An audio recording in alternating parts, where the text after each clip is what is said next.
get to the money. Gotta get to the money. Early morning, so you know that I'm on it. So you know that I'm on it. Gotta make sure that my family straight. Gotta make sure that the kids and me. Gotta make sure that the bills is paid. And then let's get to the money. Get to the money. Early morning, so you know that I'm on it. And gotta make sure that my family straight. Gotta make sure that the kids and they. Gotta make sure that the bills is paid. And then let's get to the money. Get to the money.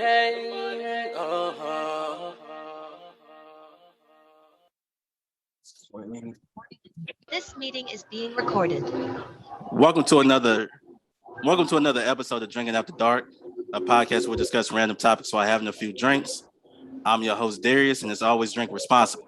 And y'all make sure y'all follow Drinking After Dark Podcast on Facebook, Instagram, TikTok, and y'all make sure y'all like and subscribe to Drinking After Dark Podcast YouTube channel. Tonight, I have 3 special guests with me. All of them I'm related to, so I'm going to introduce you one by one.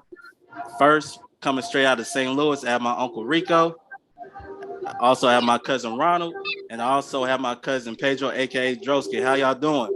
Pretty good. Everybody's good, man. Everybody's good. Glad to be here. How's it going? All right. Man. I'm good, man. I'm just glad you guys are here. Before we get started, I got to give a huge shout out to my sponsor, Joe Shakinab at shakinab.com. Go visit shakinab.com for services, monthly updates, and contact information. Once again, visit shakinab.com, promoting leadership and scholarship. So what we're going to do is we're going to let you guys introduce yourselves. Uncle Recco, we're going to start with you. Then Cousin Ronald, we're going to start with you. And, of course, Pedro, you are returning, so you can introduce yourself last for those who didn't see our last episode. So, Uncle Recco, go ahead and introduce yourself. Let the people know what you do and stuff. Okay, my name is Robert Recco Rattler. I'm a safety officer for one of the major universities in St. Louis, HBCU school, Harrisville State University. I retired from St. Louis Public Schools and I went back to work. So now I'm a public safety officer for Harrisville. I make sure all the kids are safe. That's my main object of being there. It's safe. That's what's up. Hey, Pedro, you got the game on? Yes. Yeah, go ahead and put it on mute real quick. All right. All right, Cousin Ronald, go ahead and introduce yourself. Hello, everybody. My name is Ronald Hayes. I'm from Nashville, Tennessee. I am the corporate office manager and catering coordinator for Slim and Husky's Pizza, and also vice president and co-founder of Infinite Hustle Apparel. Glad to be here. Okay. Appreciate it. And Cuz Droski, go ahead and reintroduce yourself. How's it going, man? My name is Pedro. I've been here before. I pretty much just work on cars and just work from home. And other than that, I just pretty much watching the game, and it's good to be back on the show. Well, I'm glad to have all y'all here, man. Before we get started, man, what y'all drinking on tonight? Unsweetened tea. I hear that. What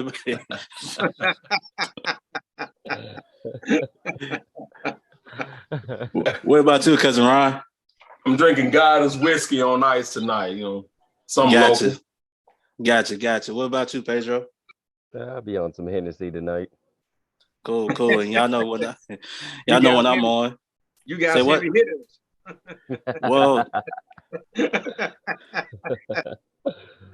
Well, I'm on that Crown Royal Vanilla, man. Y'all know what I mix it with, Dr. Pepper Cream Soda, so that's what I'm on tonight.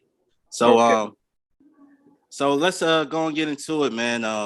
Y'all know we got to talk about it. Big news out of the weekend. Everybody's been talking about it on Black social media, apparently. Deion Sanders going to Colorado after being at Jackson State for 3 seasons. He took the job, which a lot of people were upset that he took the job at Colorado. Some people are not upset. Some just like they're mad about it. Let's just call it what it is. They're mad about it. But I just want to get y'all's take on the situation. How do y'all feel about him going to Colorado and really leaving Jackson State? But just to give some background, Jackson State undefeated this season. Last season they were 11-2, and 2020, which was a shortened season for everybody, they were 4-3. So he had an overall record of 27-5. No, he was getting paid about $300,000 a year at Jackson State, but at Colorado, they're pretty much offering him at a base pay about $5.5 million, which is going to grow each year. So I'm going to start with Uncle Rico. I just want to get your thoughts on Deion Sanders and his decision to go to Colorado. Well, first of all, you know, prime time is prime time. I watched him at Florida State when he was coming up.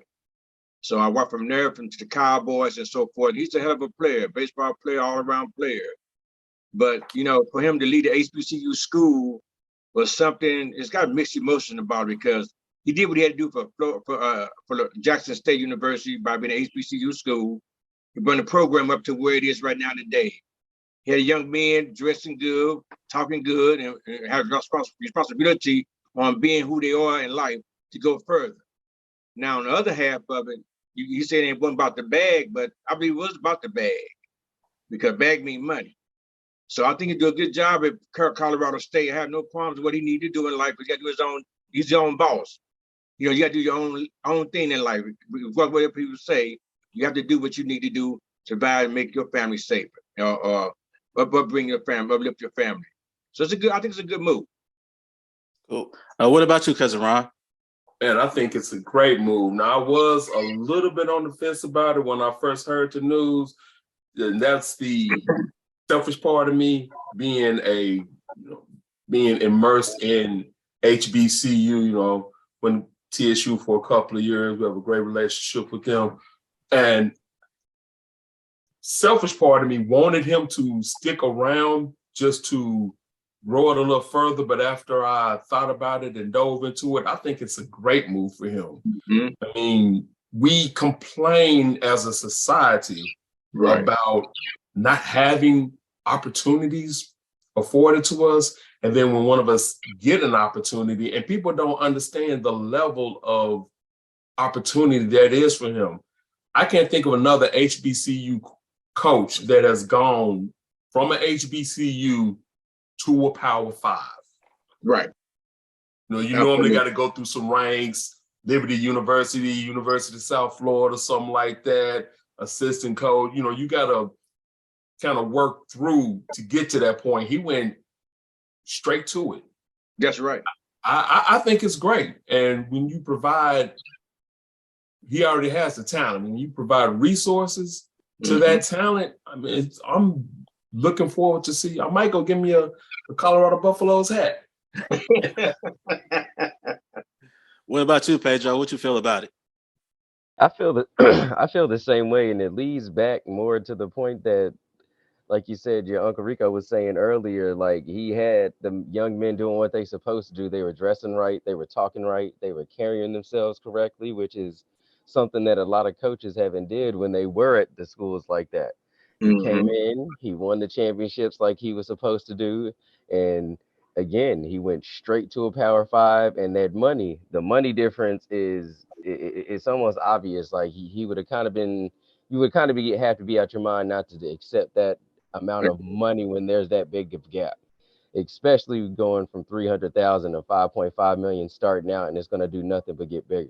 So it's, yeah, I mean, I feel like he did the same thing. You know, I figure I can understand how some people are emotional about the situation, but you still got to understand where he's coming from and what his situation is and how he's sitting.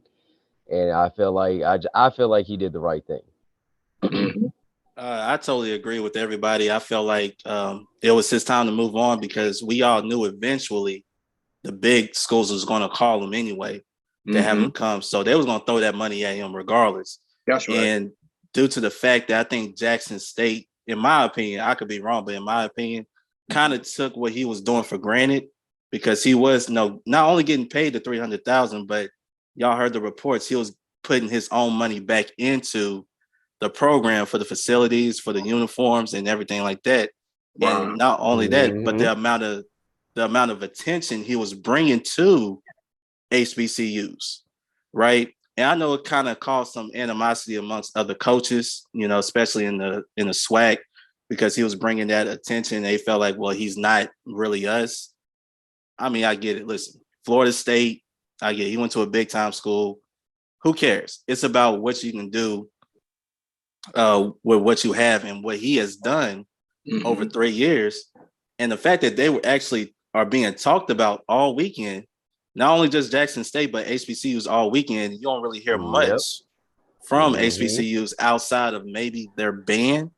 Right. You know, you don't hear much about their football teams. You don't really hear much about the talent.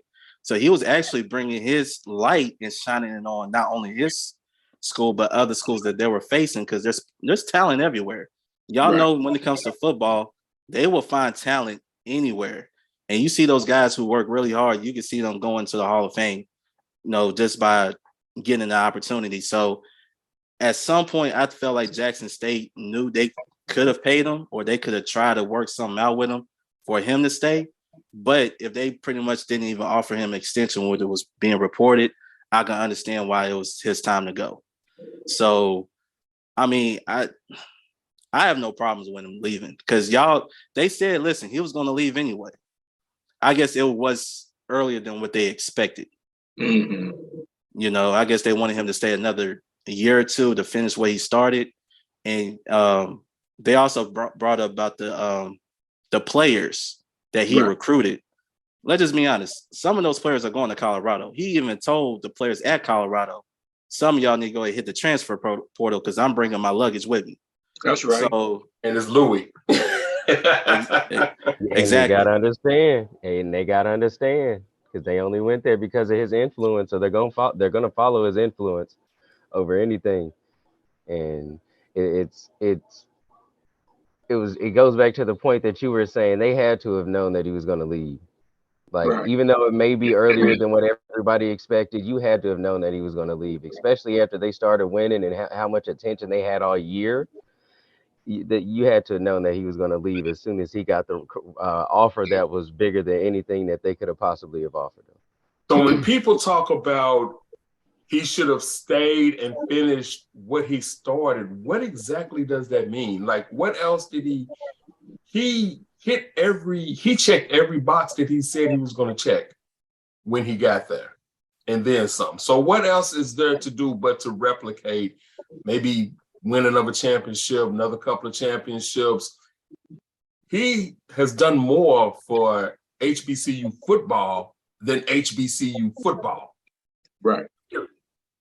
Right. Name another coach outside of Eddie Robinson. Well, I mean, outside of, not like, there was some greats, Eddie Robinson, Coach Merritt, but as of now, this era, name another coach outside of him. I mean, we know Eddie George, because Nashville played for the Titans.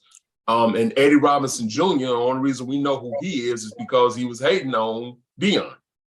One of the coaches hating on Deion. Well, yeah, one of several, but he was more vocal about it. So I said that to say he brought a light to HBCU football as a whole that none of them have done or will not do. Because, I mean, the opportunity was there. Sure enough, he leveled a lot of his personal relationships. He was able to get Walmart to donate the practice field. He hollered at Michael Strahan about getting jackets and hoodies so his team didn't look like an AAU traveling team when they went places, things of that nature. But what are the coaches doing it on that level? Yeah, I think. And then for them to disrespect the man and say he's not SWAC. Okay, well, if he's not SWAC, what is? Yeah, they can't say. What exactly does that mean he's not SWAC? Because he didn't play for HBCU? He said in his interview he wasn't approached by any HBCUs. You mean tell me you got Bethune in your backyard? You got FAMU right up the street from you, basically, and they're not pursuing you? I'm just saying.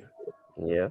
Well, we all saying great things tonight, because one thing I know by me being a little older, that I realized that once we got the stigma of Black people hating on one another, we see a whole different ball game, and that good relationship of Black players or teachers or anybody come together and make it a successful transition, regardless of whether it's in schools, football, or even business-wise. That's the thing we don't have is together as Black people. And once we can come together with that aspect of life, we can go further in life.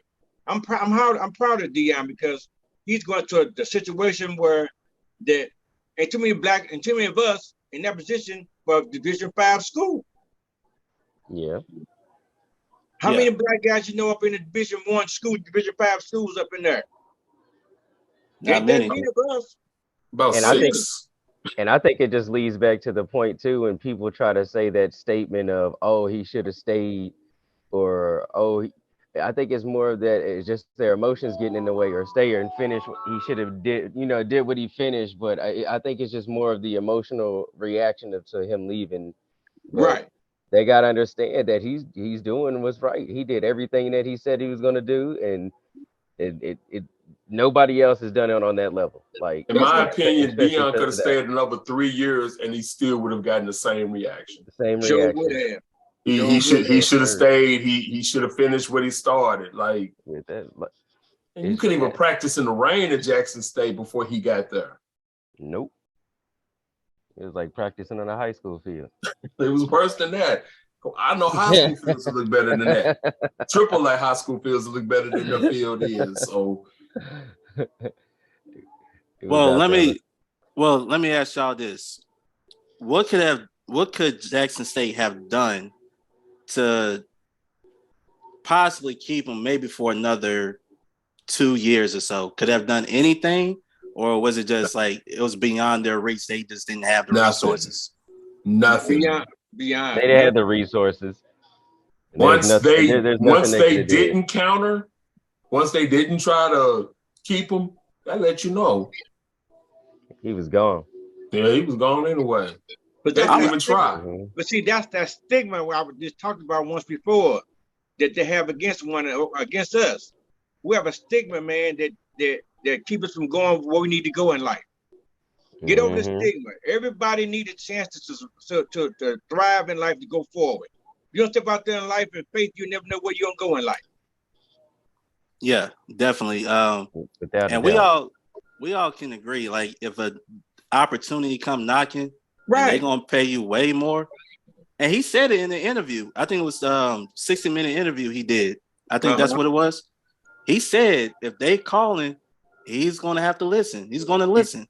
That's right. He would entertain the right offer. That's exactly what he said at the end of the interview. He never said I'm here for the long haul or right. I'm X amount of years and I'm out. I would entertain here the for right 10, 12 offer. years. He never said none of that. No, he that didn't. That right offer is significantly more than what he's making. Like there's no way that anybody would have turned that down. Plus, it's an opportunity for him to shine as black, as an African American person in life. See, ain't too many white guys looking at it like we looking at it. Yeah. So now I'm just ready to see what he's gonna do at this level. That's what I'm excited to see. He's gonna be awesome, what he's gonna do. That's what I can't wait to see it. And he showed that he can recruit top talent already just at the HBCU. Oh, they coming. And build a team. Exactly. Oh, they coming, man. They coming. So we all looking forward to what he's going to do. I guarantee you Colorado's going to give him a couple of years to really build up that program and get the talent that you want. Right. But we all know and here's another thing Jackson State needs to understand when it comes to sports, right? Or any small school, right? Players don't necessarily commit to a school, they commit to a coach. Exactly. So when the coach leaves, guess what? A lot of those players are going to go with them. As I said before, you got a lot of those Jackson State players going to Colorado and to see if they could play on that level, because we see what they could do down here. And I'm going to be honest with you. I don't really want to see Deion Sanders in the SWAC, knowing how he recruits and how he beating up on the teams in the SWAC. Nobody really wants to see that. You know, you kind of want to see that competition, you know, amongst each other. But that's not, to me, I'd just rather see Deion Sanders take what he's doing onto that major level and see if he could compete with them big boys on that level. That's what I'm ready to see. Yeah, be some of them white boys up who's head coaches on other teams. I want to see that. And not only that, but we have to understand small schools are always a stepping stone for first time, second time head coaches. Like if you take Ron, you know this at Austin P. How many coaches have we had over the last how many years? Several. Because as soon as they have a great season or two, they They're gotta They gone. gotta go. You know, Yeah, so they looking for their next opportunity, and that's what I was saying. He didn't. That's like a giant leap. He didn't have to go to an Austin P or something like that. He went straight to the Pac-12. Yeah. Yep. The Pac-12, and we all know Deion is. You can say a lot of things or whatever you want to say about Deion. What you can't say he is not is unapologetically black, because he is by far one of the most unapologetically black people right now in the media. And he's going to, let's be honest, Colorado. And he's always been like that too. Right. So they're hiring him and all his blackness to come to Boulder, Colorado. Boulder. Up in Boulder, Colorado, not Denver. Boulder. Yep. Let that sink in for a minute. That's huge.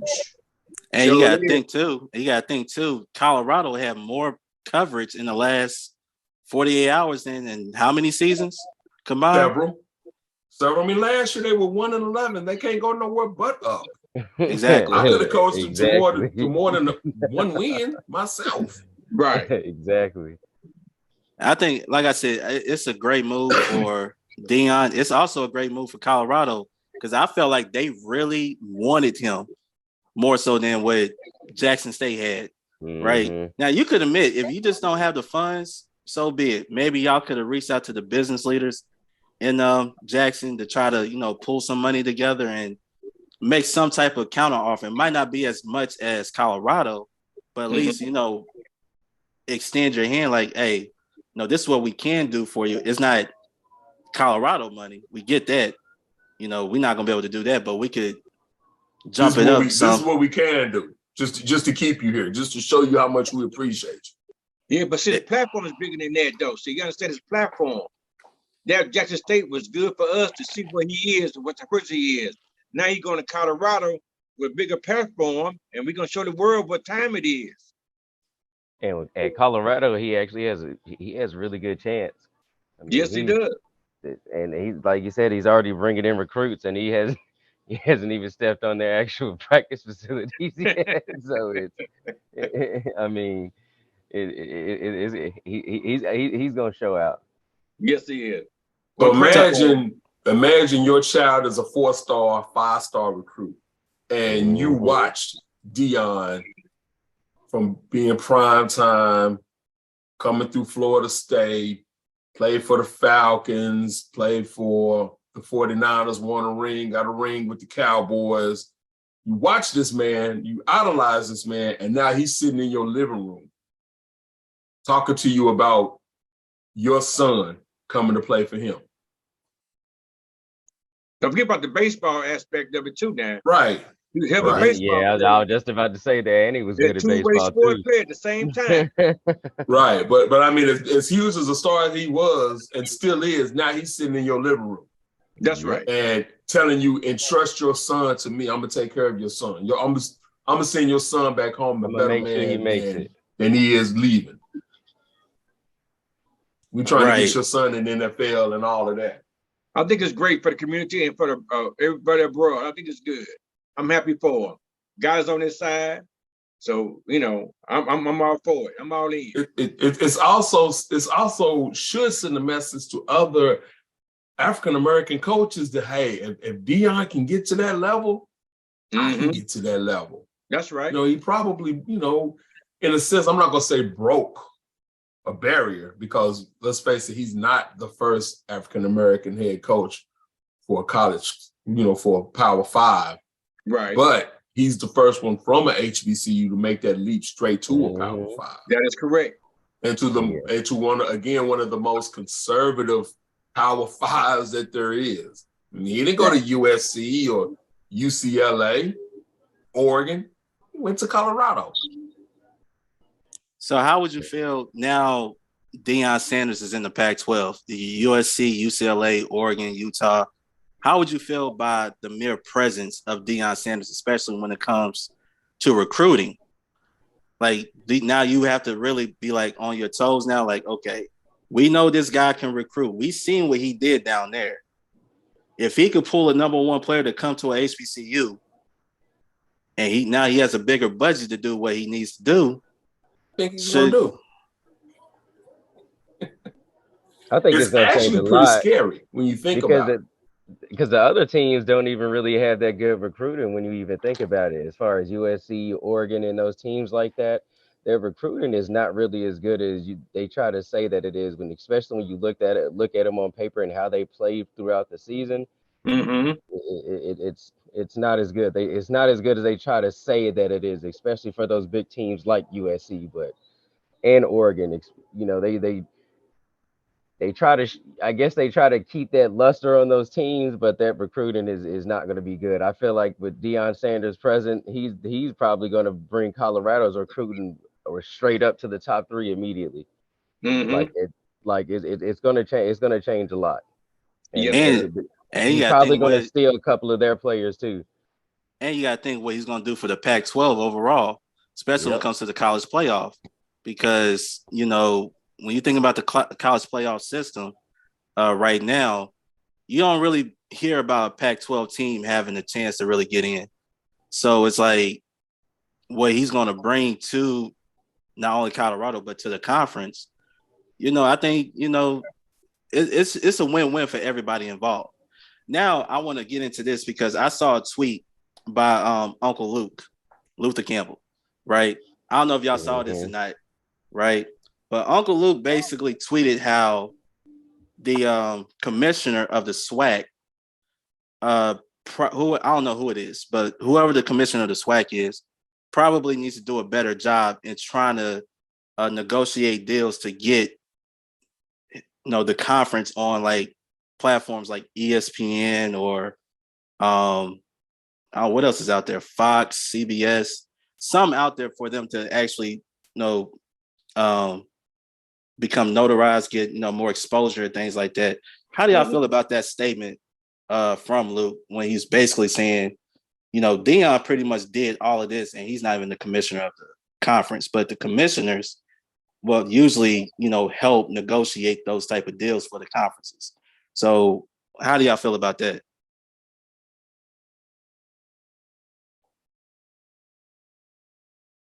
Man, do we know how much work the commissioner of the SWAC has put in?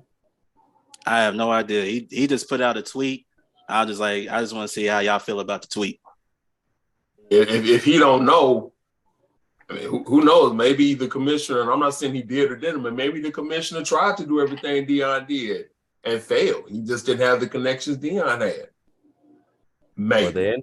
Or the influence. Like you said, imagine him sitting in your living room. Do you not imagine the SWAC's commissioner sitting in your living room? Exactly. Like that. Right. So, I mean, it goes back to what he said. It's almost like, what has the commissioner tried to do? What has he done? Like, what's been shown on paper? What has he actually tried to? What would you say?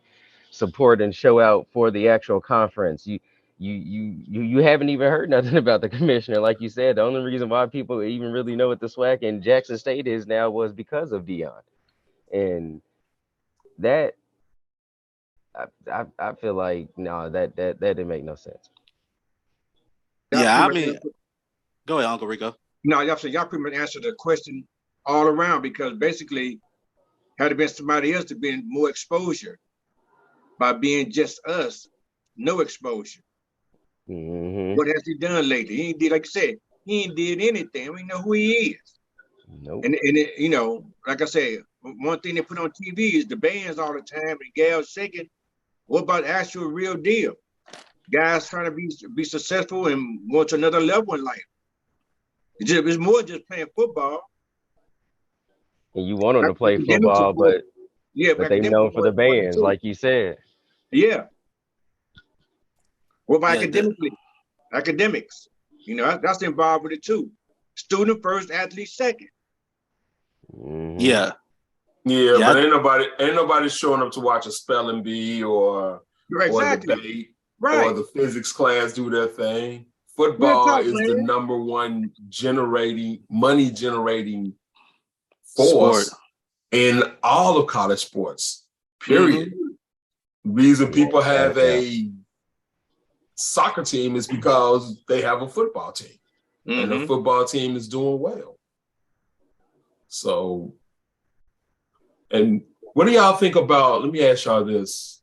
What do y'all think about, or why hasn't the HBCU football community or the SWAC, the MEAC, whomever, why haven't they brokered deals with any, we own our own stations now, as far as cable. We Revolt, Black owned.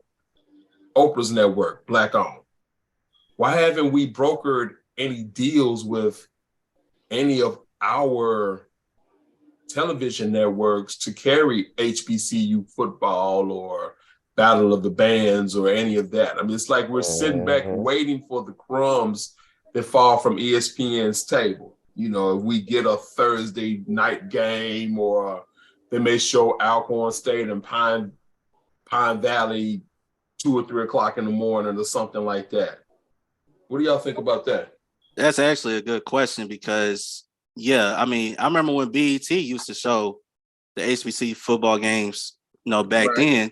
And then I guess after Bob Johnson sold it, it just did away with it. But that is a good question. Not only why they have not brokered those deals, how come, you know, Oprah and Revolt, how come they didn't come and say, hey, we want to put y'all games on our network to help you get exposure as well?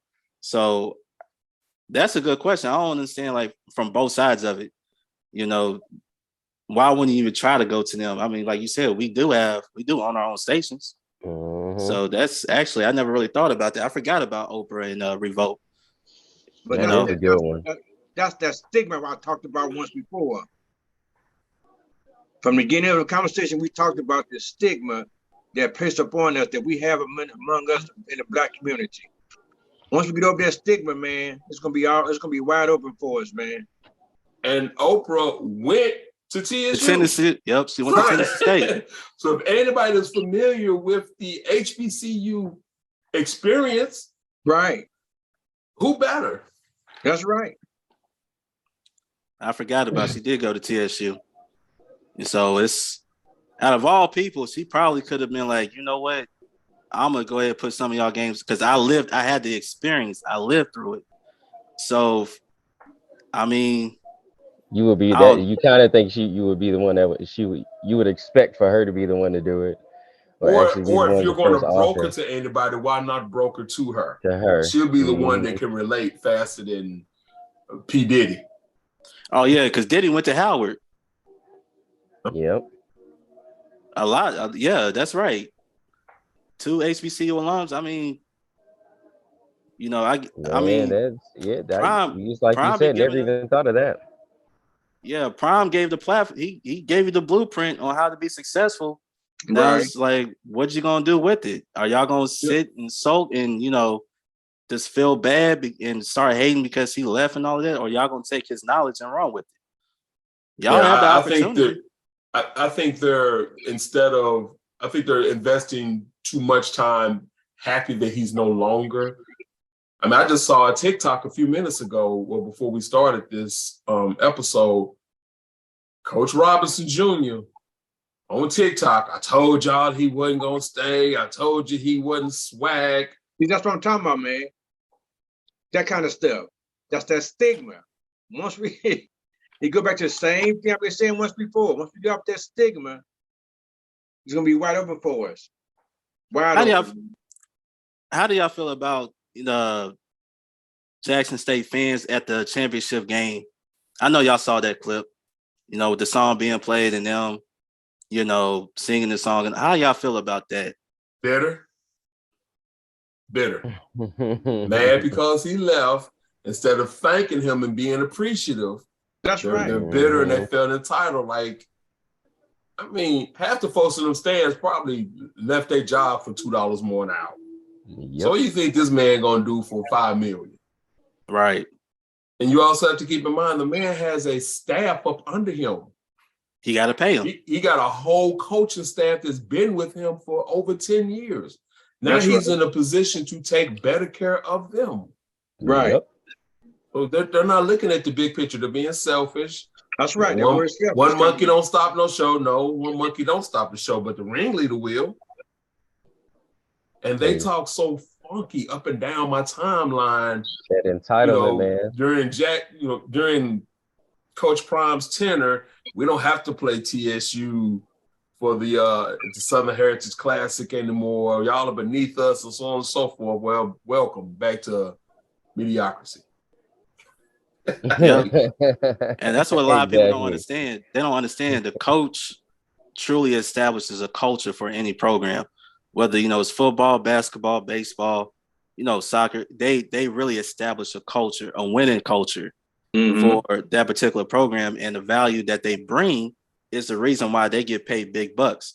That's why Nick Saban is still at Alabama, because they paying him big bucks. You got the boosters, you got the alumni, always donating back to the school. You have, the fans who are always buying the tickets to come see his team play, even though, it's Alabama. We all know how big Alabama is when it comes to football. Even when it goes down to Texas, you go down to Texas, we all know that's a huge football state from from Pee Wee all the way up to the pros. So how much they truly love their football, and they're going to ride or die with a coach.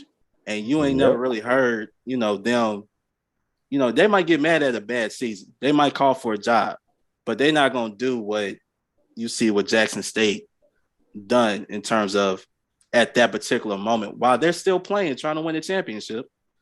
The second straight conference championship, by the way. And to show really just disrespect.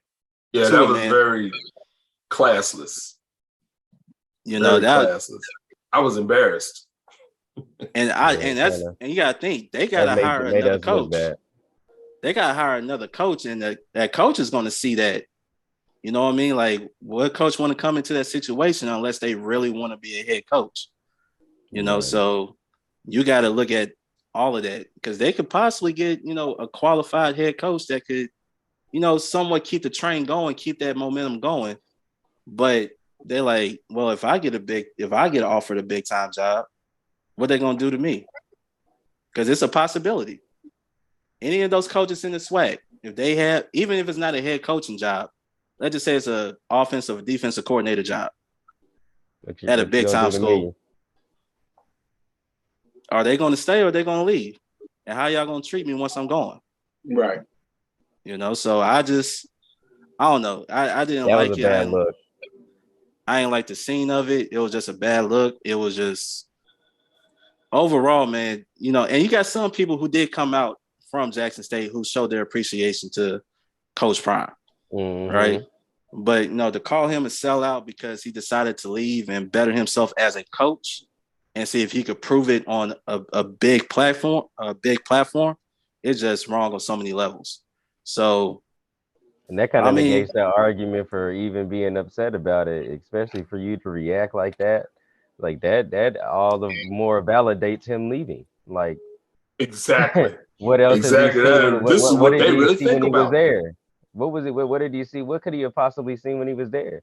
There's probably little small stuff, because you know how those white folks are, how they do certain stuff and how they can do certain little things that can slight you in a certain way. We don't know what Deion Sanders possibly could have went through in small little situations. Right. Speaking to the higher ups for Jackson State, and like you said, for them to do that, and especially on live TV, there's no telling what they did to him or said to him, possibly behind closed doors and stuff like that, and not to even make a counter offer and then be bitter at the same time. That makes absolutely no sense. Like, he probably faced a lot of passive aggressive energy the past 3 years. You got other coaches in the SWAC disrespecting him. You have the players of the opposing team disrespecting him. And it's like, y'all don't understand y'all in the presence of a guy who's really shining the light on y'all as well. Because nobody was checking for you guys before now. Right. Now, what's going to happen since he's gone? how y'all gonna get that coverage? How y'all gonna get the scouts to come Possibly and transfer you out to a better school. exactly? So it's like, come on, man. I mean, he dealt with a whole lot. You know, he kept his cool for the most part. You know, even on campus, we all heard, you know, he got robbed. Somebody stole some stuff from him. I think it was like his first year, and no, he been complaining about the facilities too. So let's not act like, you know, he didn't bring up real issues at the school, which a lot of HBCUs are facing, which they could have came together and say, hey, look, we facing these same issues too. You know, What what can can we y'all do to do? fix this? Exactly. So You know what? I was watching a podcast. I'm not sure if it was a podcast. It was some video Deion shot, and he was basically talking about cupcake games and how, let's say, Notre Dame may pay TSU $1 million oh yeah, they do that, yeah. for the, you know, to come play them, and how the university takes the money. He was talking about how it wasn't fair. Like, that money should go straight to the football program. Because, you know, you're the ones that you're sending you're taking your entire team into battle, knowing that they're putting their bodies on the line, and they're not going to win. They're going to get embarrassed on national television. You may lose a player for a couple of weeks, you may lose a player for a month, you may lose a player for the season. So they're doing all of this, and the money's not only is the money not enough, the money should go straight to the football program.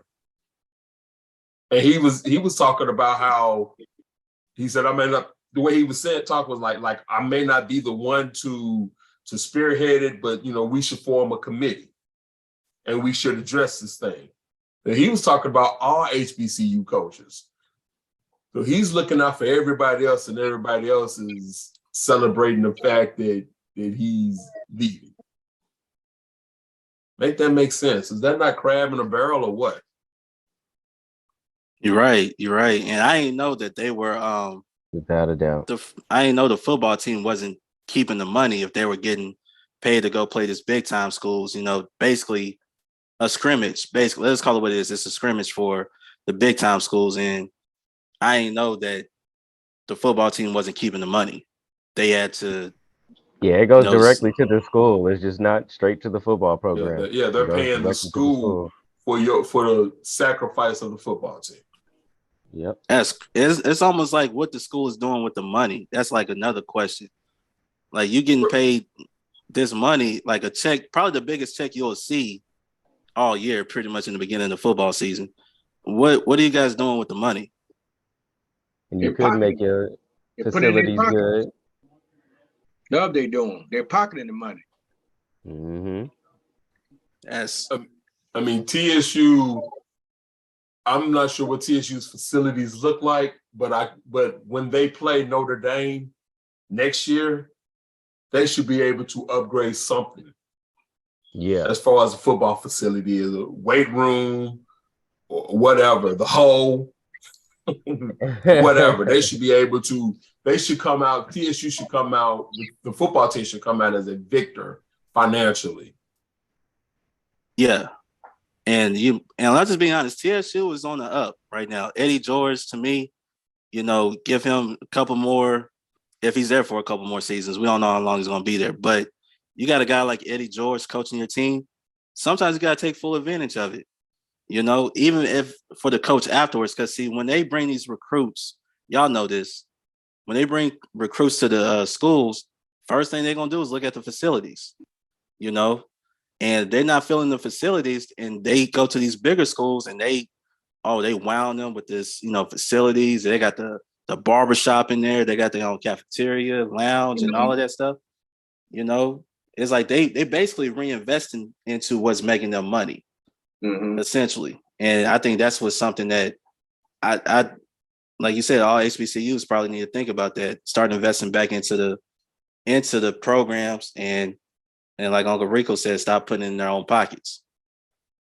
So that's just my honest opinion. And, you know, Well, let me ask y'all this: how do y'all see Jackson State recover next season? How do y'all feel like? I don't, and I don't mean that in a disrespectful manner. I know I'm laughing, but They may have a reverse record. They don't.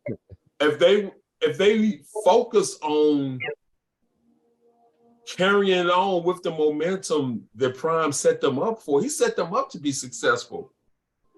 Mm-hmm. If they focused on that, following his blueprint instead of hating on the man, they probably would be okay. They're too busy hating on him. Now, though. If anything, I would have been asking the man some questions before he left. Okay, man, look, what do we need to do now? Thank you for your service. What's our next step? What do you advise? Can we get you on a board? Anything? I mean, yeah, it's gonna be a turnaround for sure. Whoever the next head coach is, it's gonna be tough for him that first year. Yeah, number one, he's gonna be in Prime's shadow. Exactly. And those are big shoes to fill.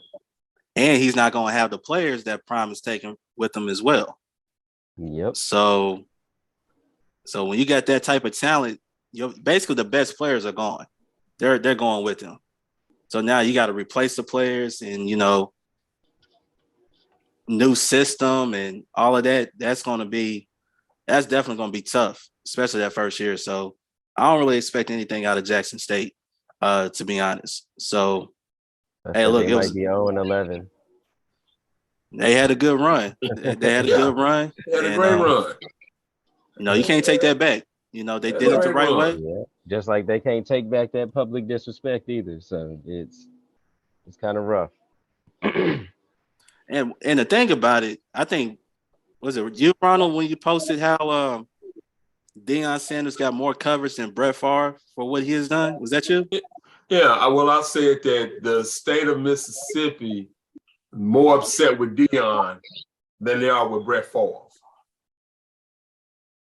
Yeah. I thought about that as well because I talked about that on one of my podcasts, how the whole Kyrie situation with his situation was going through getting suspended, but how that got more coverage than what Brett Favre was involved in, stealing millions from those who need it, for those who really need it. And I just find it as like a little ridiculous. You know what I mean? It's just, I get it. Deion Sanders is a huge figure, but it's just the media, they pick and choose what stories they want to put out. Right. It's all by design. Everything's done by design. Everything is done by design. That's what they think they're sleep, but I'm hip to them. I know what Whitey will do. He put a cloud over your face, thinking everything's this and that, but Brett Favre, no, he done messed up. Over a building for a soccer team for his daughter. But has he really messed up? I mean, what type of backlash is he really, really facing? None. They ain't talking about prison time or nothing like that. His followers are still rocking with him. None of his sponsors have dropped him. None of that. Hall of Fame player, big time player. None of that. We have a situation where a millionaire took money from the poorest people in the poorest states. Right. To build a volleyball facility because his daughter plays there. Right. And the volleyball, a multi-millionaire. And we all know the volleyball team don't bring in any revenue. They don't bring in nowhere near the revenue that a football team would. But because his daughter's playing there, and they probably, you build it, we'll name it after you. It'll be the Brett Favre Gymnasium, blah, blah, blah. But he could have taken that money out of his own pocket. He could have, with the pool Brett Favre has, he could have negotiated that from donors and with sponsors. The people he knows. Yeah. But they allow him to do that, though. They allow him to take that money from you. Don't even know. You wouldn't even know he was in trouble If you wasn't looking it up or if it just somehow popped up or something like that, you It wouldn't even leaked know and the it stayed out grandfather there was for something like a like that. minute, and it still wasn't a whole lot of outrage behind it. No. Black people, we were outraged because we know people that catch charges over stealing somebody's food stamp card. And this man has stolen $1 million from the whole welfare system of the state of Mississippi. Welfare system. From the whole system. That is and didn't plan on paying it back. He's fighting to pay the rest of it back. Fighting to pay it back. That is just I don't know, man. It's just stuff like that kind of irritates me, you know what I mean? You know, guy basically commits a crime, another guy didn't commit no crime because he just decides to continue on with his coaching career, and which one gets more pushback? The one who decides to leave. Like your uncle said, that's the stigma that's been placed on us. We're more upset with somebody doing something to better their life than somebody stealing from us. That's right. Yeah, that's crazy because you always hear examples of coaches leaving. I like the one coach I don't understand that keeps getting a head coaching job is Lane Kiffin. I have no idea. Me neither. I don't understand that at all. Is it not crazy? I ain't never heard that. No one he keeps leaving because nobody's. It's tasteless. Yeah, like Ole Miss offered him an extension. He's gonna be there for a minute. Probably need to say still. You saw what he did to at UT. I seen what he did at UT. I seen what he did at was he at USC? Yeah, he left UT to go to USC. And I think they got rid of him because he just wouldn't produce. And he was in the NFL for a little minute, wasn't he? Did he coach in the NFL? I don't know. Yeah, I think he was in the NFL for a little bit, if I'm not mistaken. Then he went to some small school. You know, you got to get on the carousel and work your way up. Right. And then Nick Saban. They threw the ranks. And then Nick Saban gave him an opportunity to be the OC at Alabama. Yeah. So it's like I said, help you out. which is, some coaches, I don't understand how they keep getting head coaching jobs over those who have worked so hard to even get one head coaching job. Mm-hmm. You know, it just, at some point, you already know who Lane Kiffin is at this point. You know what he's going to bring to the table, and I don't get it. I'm going to be honest with you. I ain't even really like him at UT. I'm going to be honest with you. I'm a UT fan. UT was still mediocre when he was there. He reminded me of the Grinch. That's what he is. He reminded me of a Grinch. No, because the Grinch actually grew. His heart actually because he grew 3 times at some point. Lane Kiffin's heart hasn't grown yet. Yeah, and the Grinch wasn't wasting no food either. No, it ain't. No, it sure wasn't wasting no food. No, sir. Taking everything you get right now. Right. He's taking trees and gifts and everything. He's taking everything with his hands on. He tried to stop Christmas. Yes, sir. And Christmas got the best of him at the end.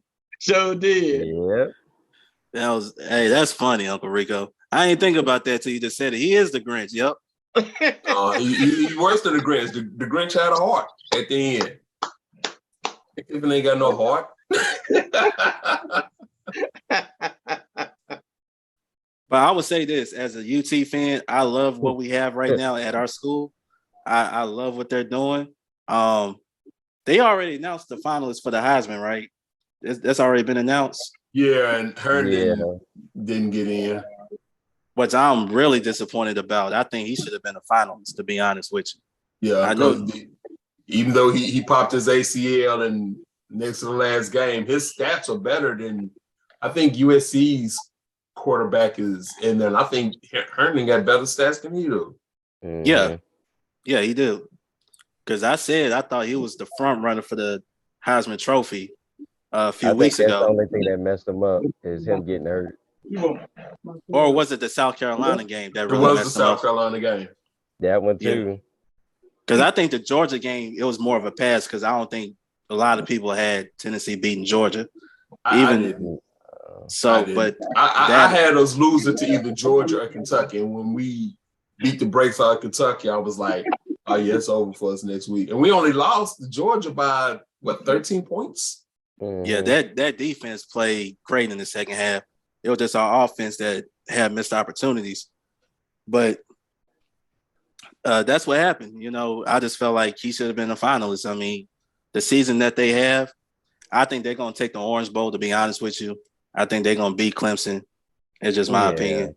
Yeah, because Clemson didn't even look like the same Clemson against South Carolina. South Carolina Hey, what about that running back from Texas? We didn't have the trophy conversation once before. Robinson for Texas, the running back.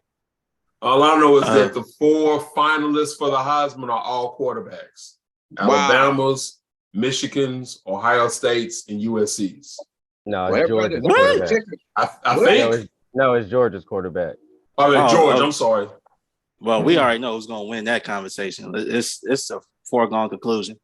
It should be the Ohio State quarterback.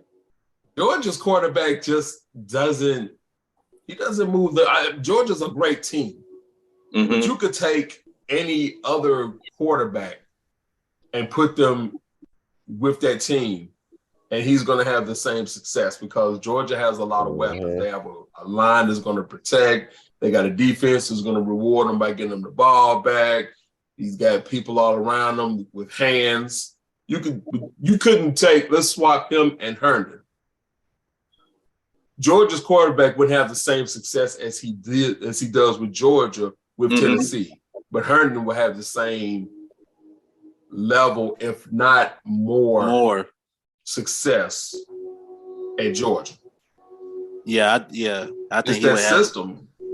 Yeah, I totally agree with that. I never really liked the Heisman Trophy win. I never really cared too much about it because we all know it's really an offensive award. You know, they might put a defensive player as a finalist, but we all know it's really an offensive quarterback, maybe running back, or even receiver, driven award. So, hopefully maybe one day that'll change, but at this point, I don't really buy too much the hype when it comes to the Heisman Trophy winner. I just don't really care for it. But before we get out of here, I just want to ask you guys one last question. Anybody watching the Bud Crawford fight this weekend? I should be able to catch it. Yeah, for sure.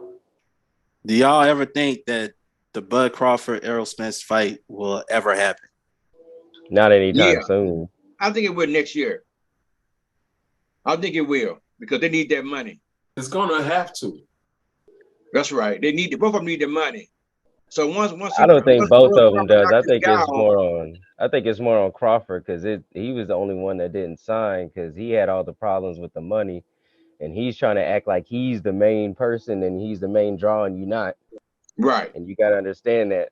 Like half the world barely even know who you are, but a lot of people know who Errol Spence is. If you walk up just to some random person, they'll know who that is. They won't. You be like, you know who Terrence Crawford is? No, not really. And so it's like you got to understand who's really drawing in the crowd, who's drawing in the money, who's actually fought the better fighters throughout their career. Because you definitely don't have a stronger resume, so you can't do that. So I feel like. Somebody's dodging something, and I think Bud kind of dropped the ball on that one. He should have went ahead and signed that. You said the same thing Eddie Hearn said, Matchroom promoter. It's hard to promote Bud Crawford when he hasn't done anything. Exactly. He's 35 years old right now. Should have got him when he was 17. You can't name one significant fighter that he's beat. Right. Nope. Right. Nope. And I remember one fight that was on ESPN. It took him the full 12 rounds to knock dude out with one leg because dude couldn't move in the ring. Yeah, you talking about Jose Benavidez? That's Benavidez's brother. Yeah. Yeah. Mm-hmm. I remember that fight. I was like, I don't see how this guy wants, more than Errol Spence. I mean, like you said, we know the fighters Errol Spence has fought compared to Bud Crawford. Especially now with the whole Tank Davis and Ryan Garcia thing. That's gonna be a massacre to me. I think Ryan Garcia is gonna get hurt. He's really gonna get hurt. I He's believe it. gonna get hurt bad. He ain't bulked up. He on some type of steroids though. It don't matter what He he's got, not he gonna got, be able he to got. hit him. Hey man, he got like over at Pacquiao. He got over Yeah. the jungle. He got that juice in him. It's the thing about Pacquiao, he was able to hit even before the juice. The thing about Ryan Garcia, he has trouble hitting people, and he's not gonna be able to hit Tank Davis. No. And that last fight, he had He's not. trouble too. That Yeah, last he's fight, not he gonna be had able to hit Tank trouble. Davis. And I feel Yeah, like So the y'all Shakir honestly thought Stevenson Pacquiao calling was him out. juicing? Really? Who Manny? When he got Yeah. big for 1 second, because he had got caught at one point. That was like the only time throughout his whole career. No, like I back give during you his that. best fights, like that he had. No, like back when he was beating, Marquez and all them. No, but when he started getting big for that minute, when he was beating the bigger fighters, but you can tell because he was kind of looking like a little bodybuilder for a second, and you can see the difference in his body. hey, yeah. I mean, you can see it, but sometimes, you get juice or it might be natural. I mean, that's Mhm. natural. hey, He moving up in weight. He moving up in weight. We'll see. All them guys moving up. yeah. Shakir Stevenson moving So up, that he's gonna be a problem for everybody that's what I Yeah, was all about them to guys say. get moving up in weight. because he doesn't Pillow get hit hands. at all. Yeah, Pillow Hands Haney. He moving up.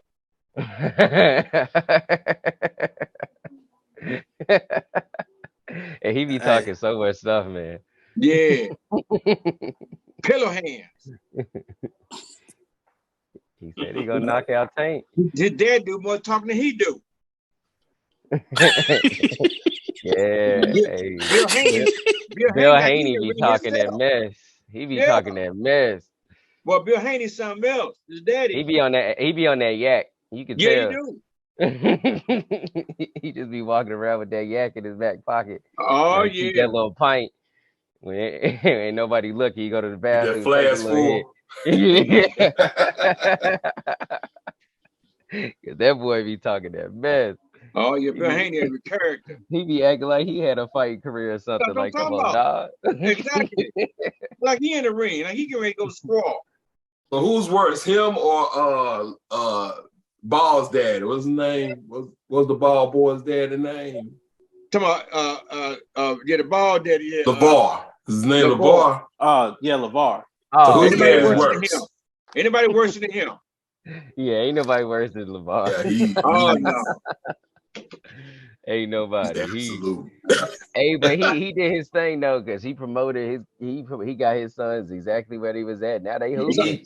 He They doing did, exactly what they. but you don't have to talk funky about other people to do it. He talked so Yeah, he sure man, did. He on talk the dirty, line. dog. He man. He called Michael Jordan out one day.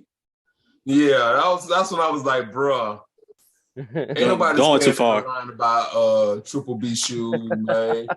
Nobody. I don't even know anybody that own a pair. Man.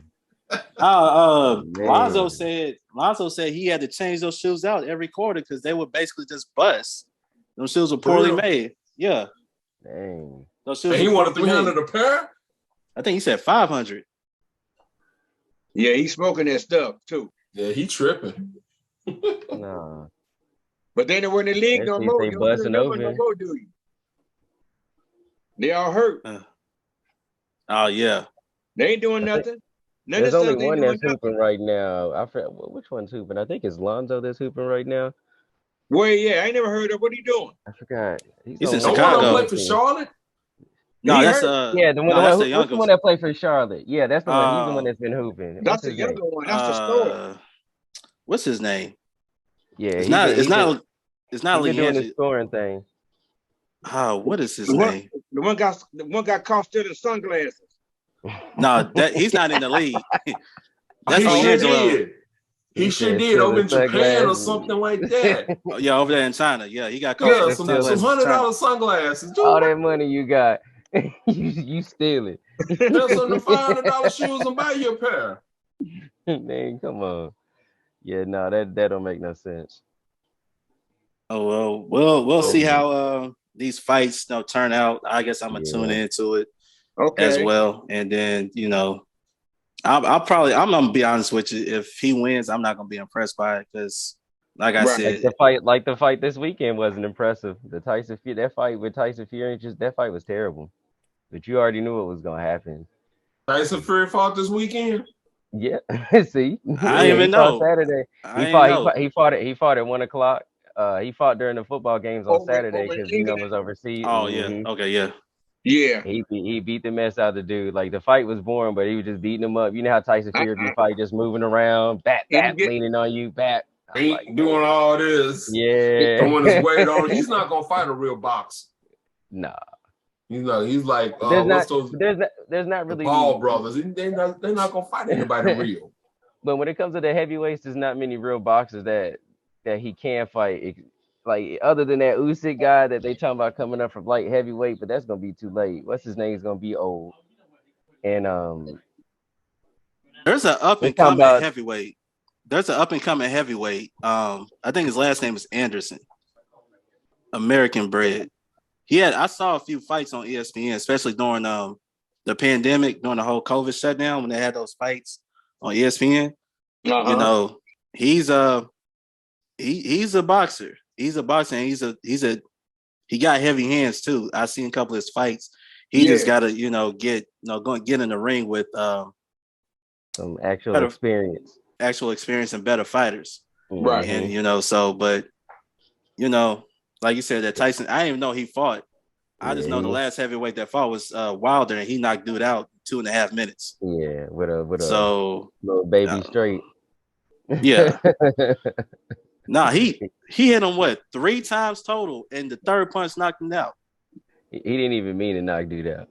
Right, he was just swinging. So wild, connected. Deontay Wilder be getting on my nerves. Well, he's one of the hardest punches I've ever seen, but he gets on my nerves. Well, a lot of boxers do. They get on people's nerves. Just like a lot of MMA fighters. I don't know what it is about the fight community, but they get on people's nerves. I guess it's just how it is. Yeah. But we're coming to the end of the episode, man. I really appreciate all 3 of you being here. Before we get out of here, I'm gonna let you guys say one last thing. So we're gonna start with Pedro, then cousin Ron, and Uncle Rico. So Pedro, the floor is yours.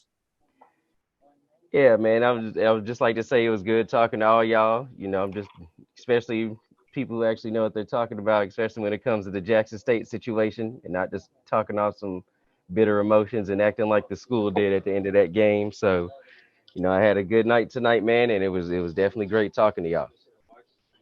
I agree completely. This was a great experience. Darius, thank you. Thank you for allowing me to participate in this, and can't wait to do it again sometime. No problem. And go ahead and show that hoodie of yours, man. If they want to get a hoodie, man, how can they reach out to you? Come to the official Infinite Hustle. Follow us on IG, Facebook, all over the place. Got new drops coming in a couple of months. We'll keep everybody posted. Okay. Yeah. All right. Go ahead, Uncle Rico. Definitely check it out. Hey, I just want to say thank you guys. It's always good to converse with young black minds. They're moving forward in life, and I appreciate you guys from my heart. My first time being on a podcast, and I usually don't talk that much, but now you got me talking all over the place now.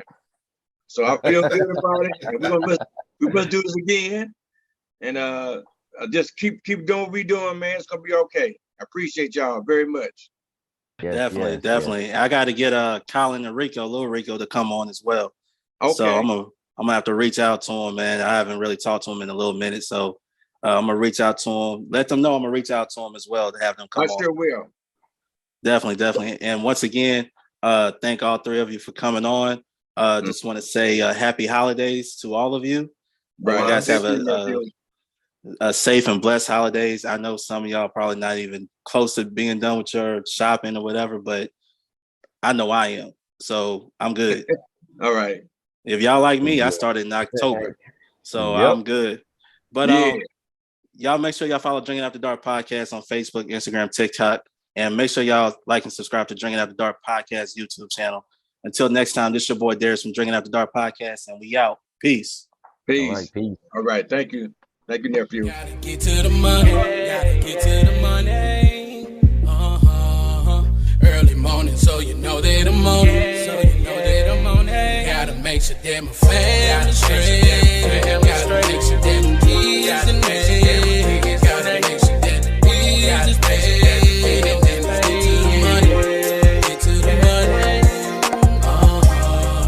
Early morning, so you know that I'm on it. And gotta make sure that my family straight. Gotta make sure that the kids and they. Gotta make sure that the bills is paid. And then let's get to the money. Get to the money.